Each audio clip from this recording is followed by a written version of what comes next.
임종용 우리금융그룹 회장은 손태승 전 우리금융회장이 친인척에 616억 원을 부당 대출한 행위에 대해 12일 사과했습니다.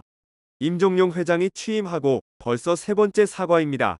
임종용 우리금융지주회장은 지난 3월 취임해 빈틈없는 내부 통제 시스템 구축을 수차례 강조하며 윤리 경영을 내세웠습니다. 우리은행은 전 직원이 최소 한 번은 내부 통제 업무 경력을 갖출 것을 의무화했습니다. 또 내부자 신고의 익명을 강화하고 신고자에 대해서는 최고 10억 원이라는 파격적인 포상금도 내걸었으며 준법 검사 등 내부 통제 인력도 확충했습니다. 하지만 지난 6월 우리은행은 경남 김해 영업점 대리 A씨가 올해 초부터 최근까지 100억 원 상당의 고객 대출금을 횡령하는 사고가 발생했습니다. 세 번이나 사과를 했던 임종용 회장이지만 사과하는 패턴은 완전히 다릅니다. 임종용 회장은 본인 임기 내에 발생한 직원 횡령 사건이 터지고 한 달이 지난 7월에서야 사과를 했습니다. 반면 손태승 전 회장 친인척 부당 대출 논란에 대해서는 다음 날인 12일 바로 사과하며 대조적인 행보를 보였습니다. 일각에서는 이에 대해 임종용 회장이 취임하기 이전 손태승 전 회장의 비리이기 때문에 바로 사과했다는 지적이 나옵니다. 하지만 임종용 회장이 3월 취임한 이후인 올해 초까지 관련 대출이 추가로 이뤄졌다는 점에서 임종용 회장이 책임을 피할 수 없다는 지적이 나오고 있습니다.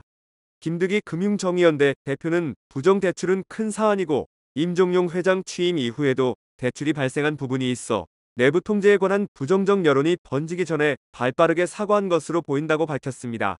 한편 임종용 회장이 우리금융지주 회장으로 내정됐을 때 관치금융 및 낙하산 인사 논란이 불거졌습니다.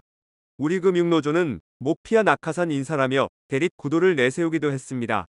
또 한때 우리나라 금융정책을 총괄했던 임종용 회장이 민간 금융회사인 우리금융회장으로 선임되는 것이 바람직하지 않다는 비판의 목소리도 있었습니다.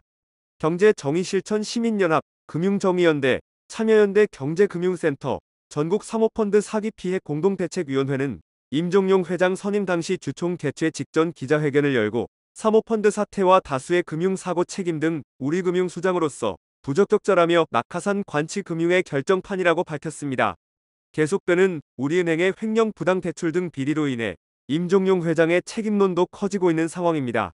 김득희 금융정의연대 대표는 이 정도로 반복적으로 일어났으면 책임지고 물러나는 것이 맞다며 물러나지 않으려면 내부 통제 시스템을 확실히 바꿔야 한다고 강조했습니다. 김대종 세종대 교수도 임종용 회장이 이번 부실 사건이 전 회장 일이라고 생각할 게 아니라 본인이 책임지는 자세를 가져야 한다면서 우리은행은 정말 크게 변화하고 혁신돼야 한다고 지적했습니다.